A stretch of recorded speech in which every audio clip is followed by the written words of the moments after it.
The void split open above Hydra's prime, a wound in reality that bled crimson light across the night sky. Billions watched as something fell from that cosmic tear, trailing fire like a meteor. Imperial Vox channels crackled with panic. Orbital defense platforms locked their targeting arrays. The Planetary Defense Force mobilized with practiced efficiency, born from generations of vigilance against Xenos raids. Governor Talius stood on his palace balcony. Magnoculars pressed to his eyes, tracking the anomaly as it slowed its descent. Not debris, then. Not a natural phenomenon. The object changed course, demonstrating purpose. Intellect. My lord, his senial whispered. The astropaths reported disturbance in the warp. Something is coming through, Talius nodded grimly. Alert the Astra Militarum garrison. Prepare evacuation protocols for the upper hive spires, and send word to... He trailed off, staring at the figure resolved in the sky before him, hovering impossibly without thrust or visible means of flight. A man, or something resembling one, broad-shouldered, clad in blue with a crimson cape billowing behind him despite the absence of wind. Upon his chest shone a stylized symbol, unlike any imperial heraldry Talius had ever witnessed. Your world faces grave danger, the figure spoke, his voice carrying impossibly across the distance without Vox amplification. I am Kal-El. I come to help. As if summoned by his words, the orbital arrays blared warnings. A Xenos fleet had translated from the warp at the system's edge. Tyranids, the first tendrils of a hive fleet probing imperial defenses. Within the governor's command bunker, tactical hololiths flickered with incoming data. The Xenos vessels moved with terrible purpose, bioships propelled by eldritch means beyond imperial comprehension. Voidcraft swarmed from their carapaced hulls, mycetic spores already burning through the atmosphere toward population centers. Estimated civilian casualties, Governor Talius asked, his voice steady despite the horror unfolding before him. The tactician, a veteran of 3 previous campaigns, replied without emotion. A conservative estimate places initial casualties at 30 million, my lord. The outer agricultural zones will be overrun within hours. The hive cities themselves, within days, unless the Navy can establish void superiority. And what of our mysterious visitor? As if in answer, the tactical displays blurred with movement. Something impossibly fast intercepted the first wave of mycetic spores. The blue and red figure tore through their ranks like an avenging angel, each impact detonating the biological pods before they could deliver their lethal cargo to the surface. In the upper atmosphere, Kal-El worked methodically, his eyes projecting beams of intense heat that scoured the alien vessels from existence. Where his fists connected with the larger spores, they detonated spectacularly, raining harmless organic debris rather than ravening hordes of genestealers and gaunts. Governor Talius watched in silence as the being single-handedly accomplished what would have required an entire Imperial Navy battle group. When the last of the initial wave had been destroyed, the figure descended to the governor's palace, landing with impossible grace upon the marble flagstones. Your world is temporarily safe, Kal-El said, his voice resonant with authority yet tempered by something the governor had rarely encountered in decades of imperial service: compassion. But they will send more. I can help prepare your defenses. Talius studied the being before him. Humanoid, yet clearly not human. Too perfect, too powerful. In the Imperium, such divergence from humanity inevitably spelled alien deception or warp corruption. What manner of being are you? Talius demanded, his hand resting on his ceremonial bolt pistol. Speak truthfully, for the Emperor's light reveals all falsehoods. I am Kal-El, last son of Krypton. My world died long ago in another realm of existence. I was sent here through means I don't fully understand, but I know my purpose remains unchanged, to protect life, to stand against darkness. Before Talius could respond, the palace trembled. Through the armored viewing ports, they saw the sky darken, not with night, but with the vast shadow of a much larger bioship entering low orbit. This was no mere scouting force. The main Tyranid invasion had begun. Emperor, protect us, whispered the senial. Kal-El looked to the governor. I must go. Your people need me. Wait, Talius called as the being prepared to launch skyward. The Imperium has protocols for such threats. The proper authorities must be notified. The Inquisition will want to interrogate you. A faint smile crossed the perfect features. There's no time for bureaucracy when lives are at stake. With that, he was gone, leaving only a rush of displaced air. 3 days later, the main Tyranid assault had been broken. Imperial Navy reinforcements arrived to find the system's space lanes clear of Xenos vessels, the bioships reduced to drifting frozen husks. Upon the planet's surface, scattered broods of Tyranid organisms fought without cohesion, cut off from the guiding intelligence of their hive mind. Within the governor's palace, representatives from various imperial organizations had gathered, admirals from the Navy, commissars from the Astra Militarum, even a delegation from the Adeptus Mechanicus, drawn by reports of the strange being's capabilities. The creature demonstrates power beyond documented human potential, stated Magos Tech, his augment eyes whirring as they focused. Its velocity exceeds Warhawk pattern jet fighters. Its resilience surpasses even Astartes' physiology. It requires extensive study. Study? The naval commander scoffed. It should be commended. 3 hive ships destroyed, millions of citizens saved. Whatever it is, it fights for humanity. That remains to be proven, came a new voice. The assembled officials turned to see a slender figure in the distinctive garb of the Inquisition. Inquisitor Cardinal Varen moved with predatory grace into the chamber, her face half hidden behind an ornate mask of gold and ceramite. Nothing stands higher than the Emperor, she continued, her voice carrying the weight of absolute authority. Not in power, not in moral standing, not in the loyalty of imperial citizens. This being, whatever its origins, represents a grave theological threat. With respect, Inquisitor, Governor Talius interjected, it saved my world when imperial forces could not. It asks for nothing in return. It seems to embody the Emperor's own values of protection and sacrifice. Varen's augmented eyes narrowed. Heresy begins with such seemingly innocent observations, Governor. The path to damnation is paved with rationalization. The chamber fell silent as a figure descended through the open balcony. Kal-El stepped forward, his impossible perfection somehow emphasized rather than diminished by the dirt and Tyranid ichor staining his attire. I apologize for the interruption, he said, but there are still civilians trapped in the eastern agricultural zones. The xenoforms have established a central nesting ground there. I've been clearing them district by district, but more coordinated assistance would save countless lives. Inquisitor Varen stepped forward, her hand hovering near her bolt pistol. Identify yourself, Anomaly. By authority of the God Emperor's Holy Inquisition, you will submit to examination and interrogation. Kal-El regarded her with calm eyes. I respect your authority, Inquisitor, but people are dying while we speak. I can hear their screams from here, thousands of them, children. Can your examination wait until they're safe? Nothing supersedes the security of mankind's soul, Varen replied coldly. The physical deaths of a few thousand citizens are nothing compared to the spiritual corruption one unexamined entity might spread. For the first time, something like anger flickered across Kal-El's features. Where I come from, every life matters. No authority is so important that it can ignore suffering. Then you reveal your alien nature, Varen said with grim satisfaction. In the Imperium, sacrifice is our currency. The strong must be willing to expend the weak for mankind's greater survival. The Emperor himself sacrifices thousands daily to maintain the Astronomicon. Your philosophy is not merely naive, alien, it is dangerous.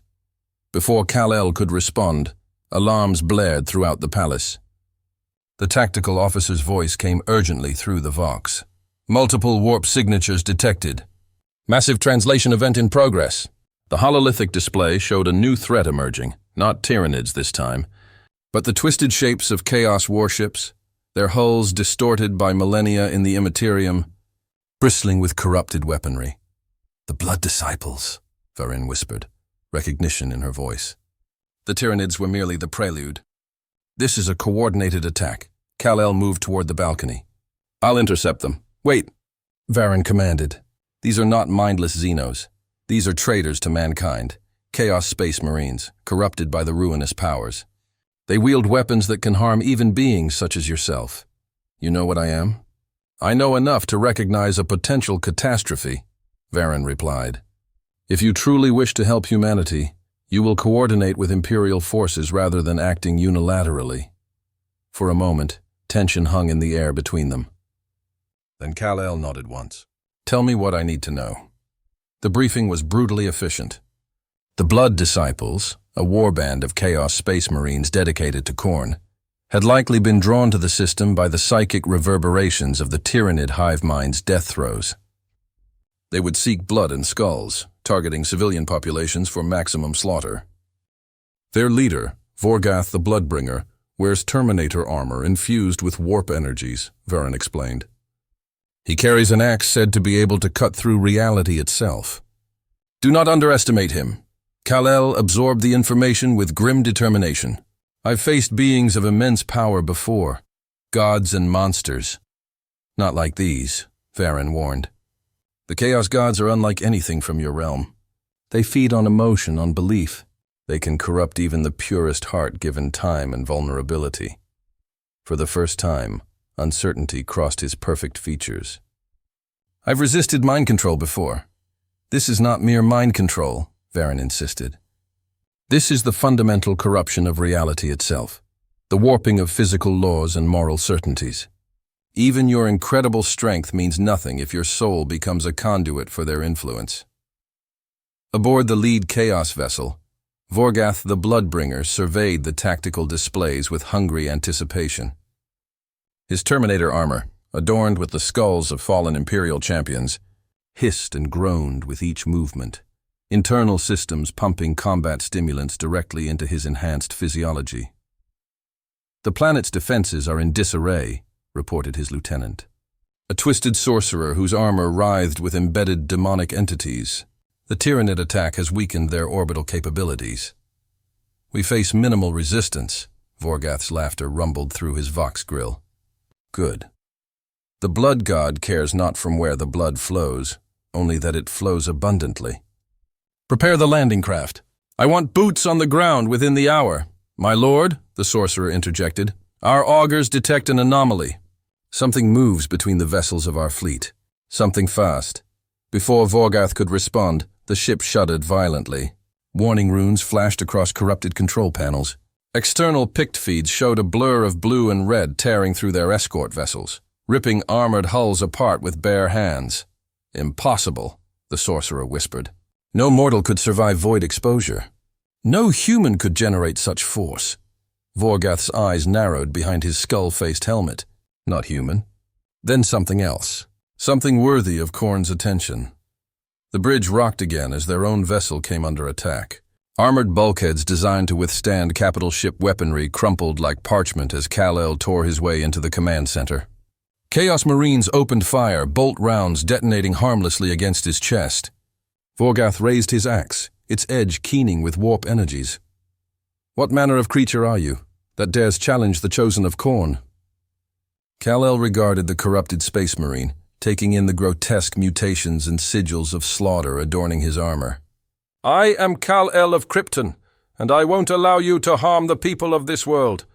With a roar that was half battle cry, half prayer to his dark god, Vorgath charged. His axe, Soul Render, sliced through the air where Kal-El had been standing a microsecond before. The Kryptonian moved with impossible speed, his fist connecting with the Chaos Lord's chestplate. Ceramite cracked. Internal systems failed. Vorgath staggered backward, genuinely shocked. No unaugmented being should possess such strength. But surprise quickly gave way to savage joy. Blood for the blood god, Vorgath intoned, raising his axe again. Skulls for the skull throne. This time, when he swung, Kal-El caught the blade between his palms. For an instant, they stood locked in contest, the Kryptonian's immovable strength against the chaos-infused weapon. Then, impossibly, the axe began to cut. A thin line of blood appeared on Kal-El's palm. Pain, something he rarely experienced, flashed across his features. The weapon, empowered by the ruinous powers, could harm even his Kryptonian physiology. Vorgath pressed his advantage, forcing the blade closer to Kal-El's face. Your blood will make a fine offering, he growled. Your skull! An honored trophy! With a burst of strength, Kal-El pushed back, his eyes flaring with heat. Twin beams of energy struck Vorgath's helmet, melting the ancient ceramite. The Chaos Lord roared in pain and fury, swinging his axe in furious arcs. Across the bridge, the sorcerer began an incantation, warp energies coalescing around his outstretched hands. Reality rippled as he sought to bind the Kryptonian in chains of pure empiric energy. Kal-El felt the pressure of unnatural forces clawing at his very essence. He broke free with a surge of effort, but the distraction allowed Vorgath to strike again, the corrupted axe slicing across his chest. The legendary suit, which had withstood countless perils across multiple realities, tore under the warp-infused blade. Blood welled from the wound, vivid red against blue fabric. Realizing the danger, Kal-El changed tactics. Instead of meeting strength with strength, he utilized speed, becoming a blur too fast for even enhanced chaos senses to track. Within seconds, he had disarmed the bridge crew, shattered their weapons, and returned to face Vorgath. The Chaos Lord found his axe missing from his grasp. Kal-El held Soul Render, the corrupted weapon struggling in his grip, alive and enraged. "Your gods have no power over me," Kal-El declared, though the words carried less certainty now. His wound throbbed with unnatural pain.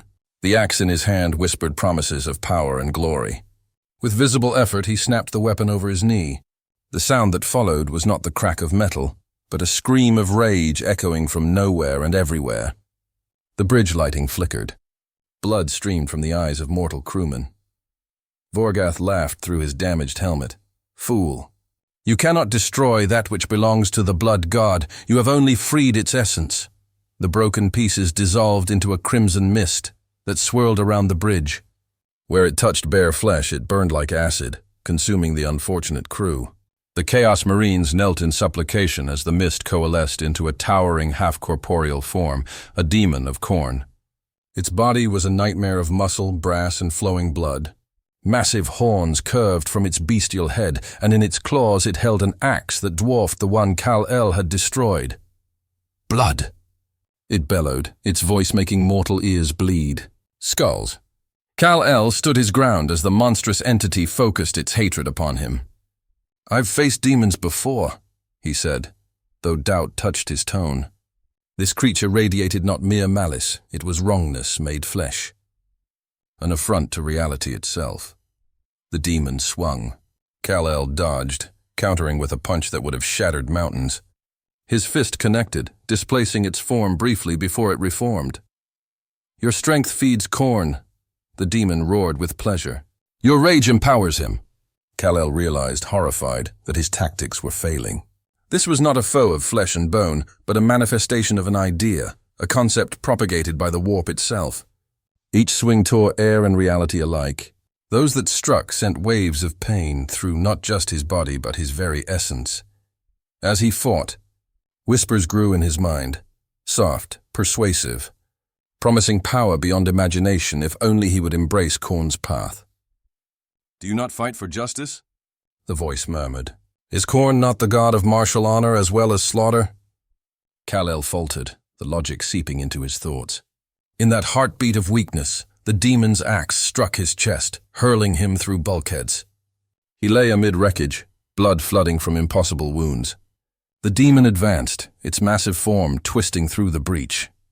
"Yield," it commanded. "Serve." Something cold whispered in Kal-El's mind that perhaps this was his fate. This universe was brutal and unforgiving. Perhaps his moral code was obsolete here. Perhaps only power mattered. His gaze fell on the symbol upon his chest. Hope. That was what it meant on Krypton. Not an S, but hope. With titanic effort, Kal-El rose. "No," he said. "I reject your god and all he stands for." The demon roared, raising its axe for the final blow, but a new sound filled the vessel, a hymn, pure and terrible. Sisters of Battle had boarded. Their voices, hymns to the Emperor, cut through the warp corruption like fire. Behind them came Inquisitor Varen, holding a staff crowned with a golden Akala blazing with light. "Creature of the warp," she intoned. "By the Emperor's light I banish thee." The demon's form wavered, caught between realms. Kal-El seized the moment, launching himself forward. Rather than strike, he grasped its essence and flew, up through the shattered hull, into the void. Faster and farther, beyond the planet's gravity well, until the demon began to unravel, its existence unsustained by mortal faith. It screamed silently before dissolving into the immaterium. As the last echo faded, Kal-El drifted, his wounds bleeding freely in the cold dark. The warp had tainted him deeply. With the last of his strength, he turned back toward Hydra's prime, a falling star returning to the world below.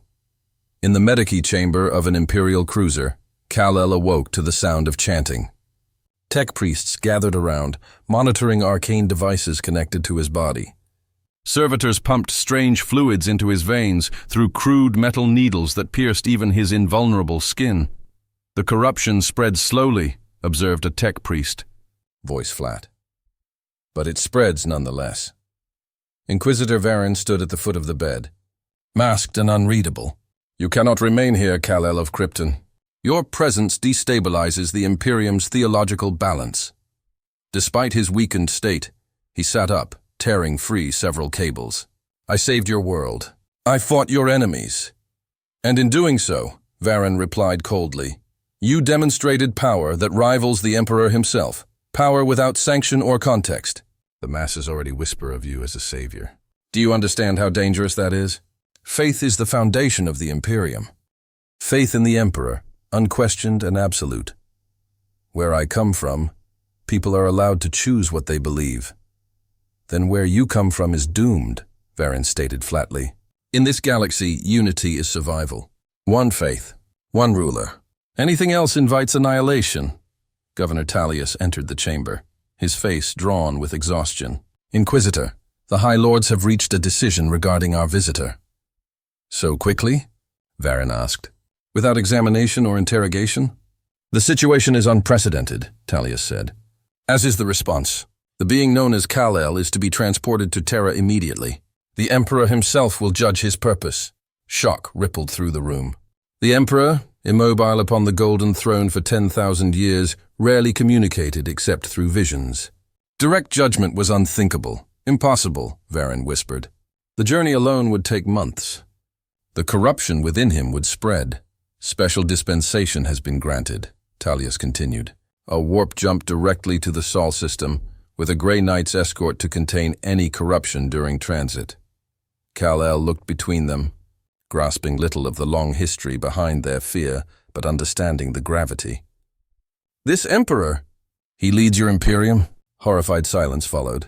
To say the Emperor merely led the Imperium bordered on heresy. He was the Imperium. The Emperor is mankind, Varen finally said. He is our past and our future, our shield against darkness, our guardian in the warp. 10,000 years ago, Tallius added solemnly, he sacrificed his mortal body to continue that protection.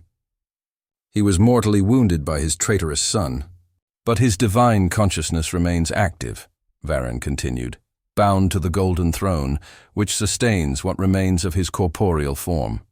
From there, he projects the Astronomicon, the psychic beacon that makes warp travel possible.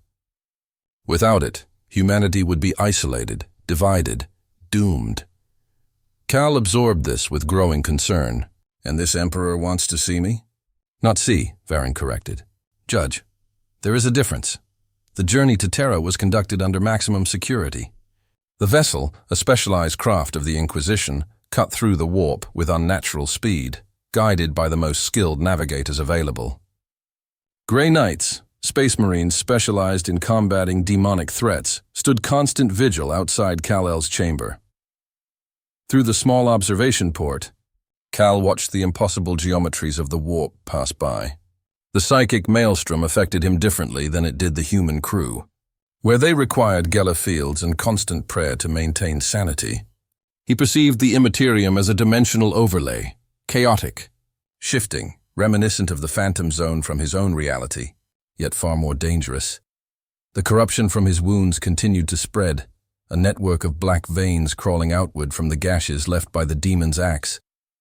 The ship's apothecaries and tech priests worked tirelessly to contain it, but Kryptonian biology was alien to all their knowledge. Their treatments were crude approximations at best. On the 7th day of transit, Kal-El was visited by the Grey Knight's chaplain, a towering figure in Baroque power armor, his skull-shaped helmet concealing any hint of humanity beneath. "Your corruption progresses," the chaplain intoned, his voice resonating with psychic weight. "Yet you resist its influence more effectively than any mortal I have witnessed." Kal winced as a tech priest applied a paste of consecrated herbs to the wound. "In my world, I've been exposed to many forms of corruption, mind control, parasitic entities, poisons designed to affect my biology. This feels different. The touch of chaos is not merely physical or mental," the chaplain replied. "It is spiritual. It corrupts the essence of what you are. And what am I in your understanding?" The chaplain was silent for a long moment. "That is not for me to determine. Only the Emperor may judge your true nature. But I observe this. You possess power comparable to the Primarchs of old, yet lack their warp-infused origins. You display moral conviction that would shame many Imperial saints, yet follow no Imperial creed. You are an impossibility." "Where I come from, I'm not the only one with powers," Kal explained. "There are others. Some use their abilities to help people, others for destruction. And who judged which path was correct?" the chaplain asked. Kal hesitated. "We did. Each of us, by our own moral compass. And therein lies the fundamental flaw of your reality," the chaplain said. "Morality cannot be left to interpretation in a universe where gods of excess, slaughter, disease, and false hope corrupt mortal minds. The Emperor's vision provides the only safe path through such peril." Before Kal could reply, alarms blared throughout the ship. The tech priests hurriedly completed their ministrations and withdrew. The chaplain tilted his head, receiving data through his helm's vox. "We are under attack," he said calmly. "A fleet of unknown origin has intercepted us, despite the secrecy of our route.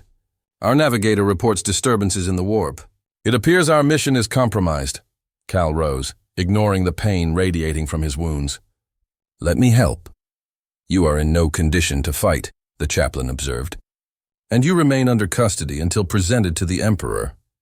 "People are dying while we speak," Kal countered, echoing his past argument. "I can hear them. Let me help, or confine me more effectively." The chaplain regarded him for a long moment, then nodded. "Follow me. But know that any attempt to flee will be taken as hostile intent." They advanced through corridors filled with urgency. Crew members rushed to battle stations. Medicae personnel prepared triage zones. The ship shook under intermittent bombardment. On the bridge, controlled chaos reigned. Tactical hololiths displayed their vessels surrounded by ships of unfamiliar design, neither imperial nor resembling any known Xenos constructs. Their weapons phased in and out of reality, bypassing conventional void shields. "Status report," the chaplain demanded. "Void shields at 30% and falling," the ship's captain responded, voice steady despite the chaos. "Our weapons ineffective. Their technology phase shifts through armor. No attempts at communication. 3 boarding craft attached to lower decks. Grey Knight Squad Brigader engaging. Their configuration?" the chaplain asked. "Unidentified," the captain replied. "Not Chaos, not Xenos." Kal studied the hololithic projection, dread forming in his gut. "I recognize those ships. Kryptonian design, corrupted, somehow twisted. All eyes turned toward him." The captain's expression hardened. "These attackers are from your world?" "Not exactly. But the technology, yes," Kal admitted. "It's Kryptonian." "My dead world." Inquisitor Varen stepped forward from the bridge shadows. "Explain, quickly." "Krypton was destroyed. I was sent away as an infant, the last survivor. But before that, there were colonies, outposts, exploration craft." Varen's tone darkened. "If some of them reached this reality as you did, but centuries earlier, they may have established a presence. Unknown," the captain said grimly, "or deliberately hidden." A massive detonation cut the conversation short. The bridge rocked violently. Warning runes flared across the consoles. Tech priests recited binaric prayers as they fought to maintain systems. Lower decks breached. A junior officer shouted, "Grey Knights in combat. Enemy combatants humanoid, heavily augmented." "They're heading for the prisoners' quarters. They're looking for me," Kal realized. They must have detected my presence. Then they will be disappointed, the chaplain said, hand on his force sword. You will remain under Imperial custody. The ship convulsed again, lights dying and returning in the crimson glow of emergency lumens. When they stabilized, a figure stood on the bridge. How it arrived, no one saw. It resembled Cal in build and visage, but twisted. Flesh fused with metal, musculature laced with glowing veins of energy. Where the man of steel was shaped by organic perfection, this creature was a grotesque hybrid of Kryptonian biology and machine. The symbol on its chest mirrored Cal's own. Perverted, its lines jagged and cruel. Cal, the creature spoke, its voice a harmonic blend of organic and synthetic tones. Last son of Krypton, we have searched for you across realities. Grey Knights and ship security personnel encircled the intruder, weapons raised and locked. The chaplain stepped forward, his force sword humming with psychic energy. Identify yourself, abomination, he demanded. By what right do you attack a vessel of the Holy Inquisition? The creature's gaze never left Cal. I am Con-El, once of the House of El, now of the Collectorate. We have come to integrate the last pure Kryptonian genetic template. The House of El? Cal's expression flickered with disbelief and grief. That's impossible. Krypton was destroyed. The bloodlines ended. In your reality, perhaps, Con-El replied. In ours, a fragment survived, adapted, evolved. We discovered dimensional transit millennia ago. We have built an empire spanning multiple realities. This one, with its unstable barriers and rich resources, is merely the latest to be targeted for integration. Inquisitor Varen stepped forward. No empire exists in Imperial space without our knowledge. The Emperor's dominion is absolute. For the first time, Con-El acknowledged the humans around him. His augmented eyes scanned Varan with clinical detachment. Your Emperor is known to us, a powerful psychic entity, but ultimately just another consciousness to be integrated into the Collectorate. His knowledge will serve our expansion. His genetic material will enhance our biological components. Gasps rippled through the bridge. The Grey Knights struck as one, force weapons blazing with psychic light. Blades and halberds, sanctified to banish demons, carved through the air at inhuman speed. Con-El moved effortlessly within human time, though without Cal's natural grace. His motions were efficient, cold, machine-precise. Force weapons that could cleave through demon flesh barely scratched his hybridized armor. Where they cut too deep, sparks erupted, and then subsided as self-repair systems whirred to life. Inefficient, Con-El observed, catching a force halberd mid-swing and shattering its adamantine haft. Your weapons are forged for beings of the warp. I am material, evolved, perfected. With surgical precision, he dismantled the Grey Knights one by one. Not killing, Cal realized, but disabling, rendering them combat ineffective with absolute control. The sight sent a chill through him. A warrior culture valuing efficiency above compassion, what his people might have become in another reality. Despite his weakened state, Cal launched himself at his corrupted kinsmen. Their collision resounded through the ship, consoles exploding, bulkheads buckling. Where the Grey Knights had failed individually, Cal met Con-El blow for blow. You're holding back, Con-El noted, as they grappled, locked in a thunderous stalemate. Limiting your output to avoid damaging these humans. Inefficient. Irrational.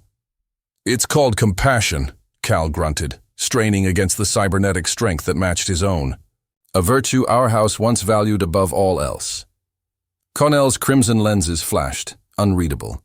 Compassion is evolutionary baggage. We retained its adaptive subroutines, discarded the rest. The Collectorate values optimization above sentiment. They broke apart, circling amidst the ruined bridge. Crew and surviving Grey Knights kept weapons trained but dared not fire. Their movements were a blur, impossible to separate friend from foe. Your wounds extend beyond the physical, Con-El observed, his gaze scanning Cal's torso. Chaos corruption. Fascinating. We have encountered analogous phenomena in other dimensions.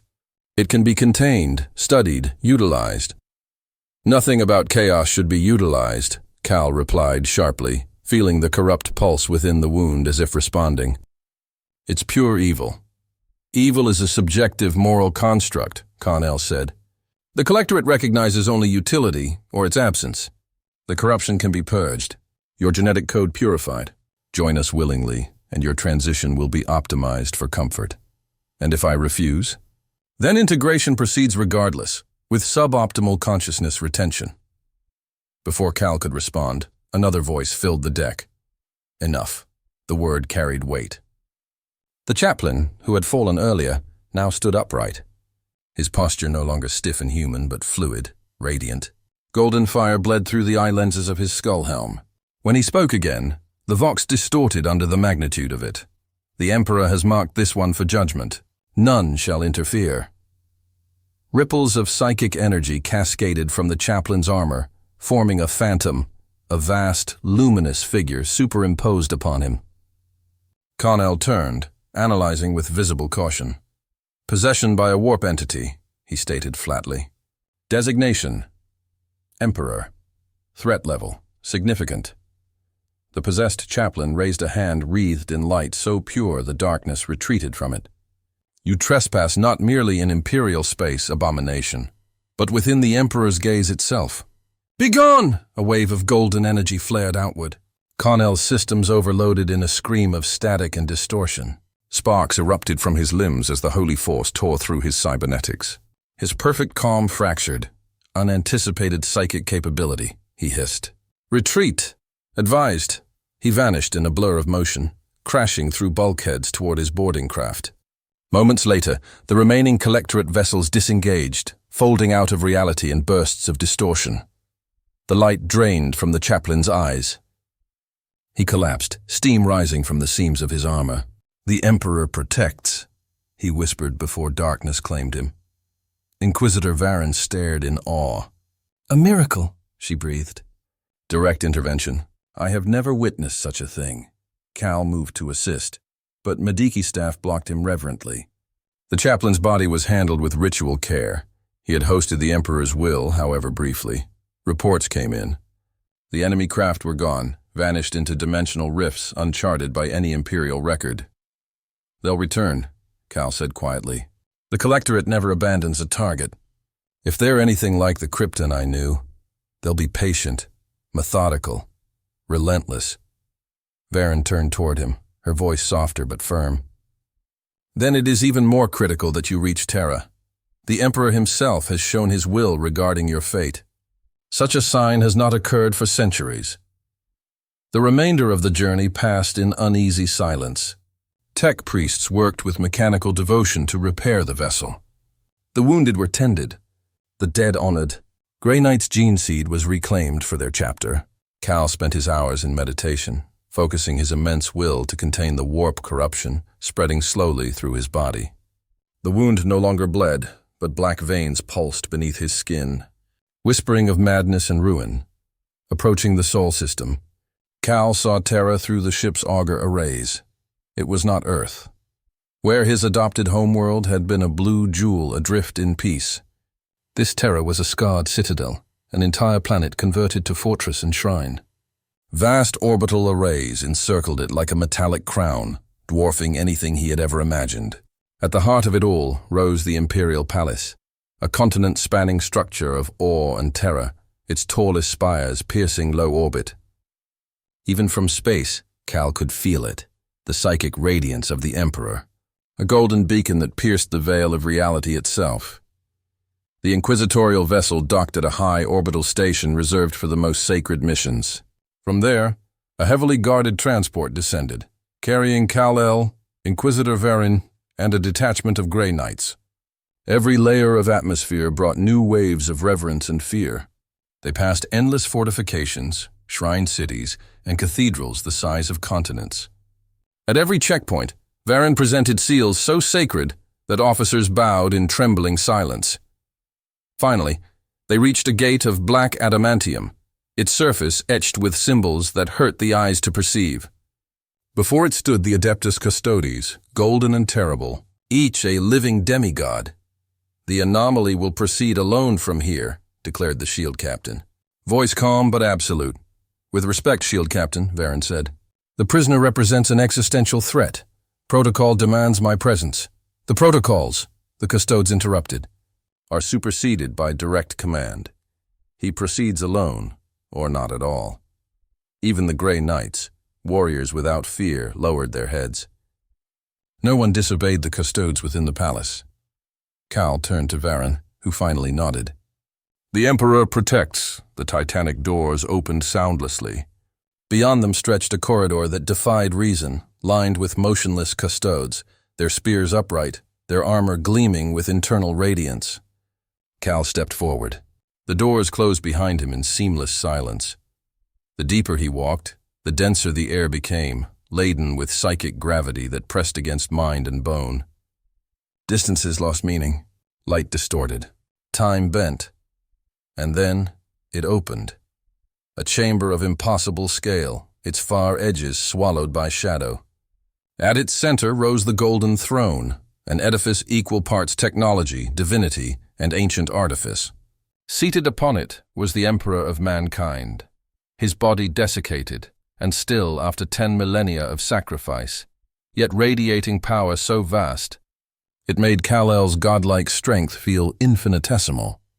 Ranged around the throne stood ranks of custodes, hundreds strong, alongside the tech priests of the Adeptus Mechanicus, tending to the ancient life support systems that sustained the Emperor's mortal frame. Silent sisters of the anathema, Psychana, stood at key positions, their null auras creating pockets of psychic stillness within the vast ocean of the Emperors. Power! As Cal approached, guided by instinct rather than reason, he felt the weight of the Emperor's attention focus upon him. No words were spoken, yet communication unfolded directly within his mind, bypassing sound and language entirely. Concepts, emotions, and memories layered themselves within his consciousness. Last son of Krypton, guardian of a dead reality, I have watched your coming with great interest. Cal found himself unable to form words aloud, but his thoughts flowed freely into the psychic communion. You know what I am? I know all that walks within the materium, and much that lurks beyond. Your arrival was foreseen, though its purpose remained veiled until now. Visions flared through Cal's mind. The destruction of Krypton, his arrival on Earth, his life as both Clark Kent and Superman. He saw himself fighting to protect his adopted world, but also darker reflections, realities where power had twisted him, where he had become the tyrant he once stood against.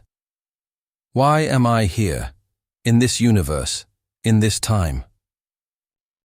Causality is rarely so simple, the Emperor's voice replied. Perhaps you are drawn by the same currents that move all things. Perhaps your presence serves a role in the eternal war against the ruinous powers. Or perhaps it is chance, though I have long since stopped believing in chance. Beneath the Emperor's infinite authority lay exhaustion, the weariness of a being who had endured 10 millennia of ceaseless vigilance against extinction. Unbidden, the question rose within Cal's thoughts. Are you truly a god? I am what humanity needed me to become. Once man, now something more and less. Godhood is but perspective. Were you not worshipped too in your own reality, though you refused such reverence?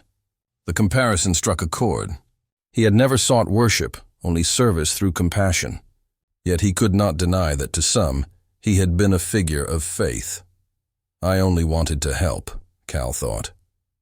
And therein lies the paradox of your existence, the Emperor replied. Your power rivals that of my Primarchs, yet you lack the warp's taint. Your moral certainty mirrors my greatest saints, yet you follow no creed. You are an impossibility in a universe that rejects contradiction. The corruption in Cal's chest pulsed violently, its black web reaching ever closer to his heart. You are wounded by forces you do not yet comprehend, last son, the Emperor declared. The ruinous powers seek to claim you, as they claim all who shine too brightly. They would remake you into a champion of corruption. Can you heal me? I can, but at a cost. Cal felt the psychic scrutiny intensify, peeling back every layer of his soul as the Emperor judged him. 3 paths lie before you, the Emperor said, and visions painted themselves into reality around them. First, the corruption lifted, and Cal saw himself returning to his own world, his body whole, his memories of this place fading like a dream. But he understood that without the knowledge of what he had learned here, His Earth would be unprepared for its own rising shadows. The vision shifted. Second, the Emperor cleansed the wound but allowed Cal to remain here, free and unbound. As an independent protector, he would fight chaos and the Kryptonian collectorate alike. Yet in his wake, legend and misunderstanding would flourish. Civil wars would erupt, cults would worship or condemn him, and humanity's fragile faith would fracture. Then came the final image. Third, to serve the Emperor. Not as slave or automaton, but as symbol, his purpose aligned with the Imperium's survival. His power sanctified, his existence made canon within the faith of humanity, his freedom lost, his name rewritten, but his ability to save lives multiplied beyond count. When the visions faded, Cal once more beheld the Golden Throne. The corruption within his body throbbed, urgent, aware that its time was ending. There must be another way, he thought. A compromise that preserves both my freedom and this realm's stability. The luxury of perfect solutions died with ancient terror, came the somber response. Every victory here bears blood as its cost. Every defeat is absolute. Cal considered his choices carefully. Return home and risk ignorance of chaos. Remain free but destabilize an empire. Or serve, subsuming his will within a machine of survival and faith whose morality he could not fully accept. This choice defines more than yourself, said a gentler voice within the Emperor's mind, a remnant of the man he once was. The collectorate will not cease. Chaos will never relent. My Imperium cannot tolerate power unbound. In that instant, Cal understood the Emperor's burden, the impossible balance of mercy and necessity. For eons, he had scorned compromise. Now he saw it as the only path left to those guarding the last embers of civilization. If I serve, he asked, what ensures my power will not be abused? That I will not become a weapon of cruelty in the name of order? Guarantees are the privilege of peaceful worlds, last son. I offer only this. My vision for humanity was always one of ascension, not oppression. The cruelties you witness are necessities, not ideals. Perhaps, with your strength beside mine, that vision may yet be redeemed. It was not the promise Cal hoped for, but it was enough. There was honesty in it. He understood now. This grim universe was one of survival, not triumph. Here, light endured, not by purity, but by endurance, in the face of eternal night. I choose the third path, Cal said finally. Not because I agree with all you stand for, but because within your Imperium, I can do the most good. The Emperor's presence flared. Golden light filled the vast chamber, encompassing Kal-El in radiance hotter than the sun. So be it. Kneel, son of Krypton, and rise as the Emperor's shield. Cal knelt. His flesh burned as the Emperor's power poured through him, purging the corruption with blinding agony. When he stood again, the pain had vanished. In its place flowed purpose, a thread of luminous will connecting him forever to the Emperor. His Kryptonian suit, torn and scorched, reformed in waves of energy. The blue deepened to the cobalt of battleplate. The red darkened to the crimson of the Custodes. Upon his chest, the familiar Kryptonian sigil fused with the double-headed Aquila, the symbol of mankind. You are now my sword against the darkness. Kal-El, neither Primarch nor Marine, but my own creation. The Collectorate will come again. Chaos will whisper. You will stand between them and my people. I will not kill needlessly, Cal answered, his voice steady. I will show mercy where I can. I will protect the innocent before all else. Mankind needs not only protection, but hope, the Emperor answered. Be both shield and beacon. The presence withdrew, but the golden bond remained like a heartbeat in his soul. Around him, the Custodes resumed their eternal watch. The tech priests bowed in reverent silence. The shield captain stepped forward and inclined his head. The audience is concluded. You will be escorted to the Sanctorum Imperialis for investiture and instruction in your duties. Cal followed, the enormity of what he had chosen settling upon him. He had surrendered the dream of returning home, traded freedom for purpose, and aligned himself with an empire built upon faith and fire. But perhaps, through his example, He could steer it, if not toward peace, then at least toward compassion. In the mirrored adamantine walls, he glimpsed his reflection. The symbol on his chest, once a solitary glyph of hope, was now entwined with the aquila. Imperfect, compromised, yet powerful. Like everything in this universe, outside the palace, across the void, unseen forces stirred. The Collectorate calculated its vengeance.